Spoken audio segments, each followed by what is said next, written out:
This is the Lone Creator YouTube. We hope this video helps. You'll start by launching the Snipping Tool so you can capture immediately. Press the Windows key, type Snipping Tool, and open the app. Once done, make sure the app is updated. You should choose mode at the top to decide between freeform, rectangular, window, or full screen. You can also pin the app to the taskbar for faster access later. This saves repeated searches.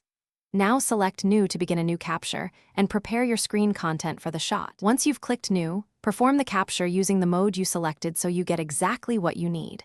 If a menu or tooltip disappears on click, set a delay for up to 10 seconds so you have time to open it.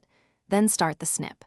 After capturing, use the pen and highlighter to annotate and drag crop handles to refine framing. Make sure to name your file when saving. This helps you find it later and keeps your workflow organized. You finish by saving and sharing the capture so others can see your point. Choose File Save As and pick PNG for lossless detail or JPG for smaller files.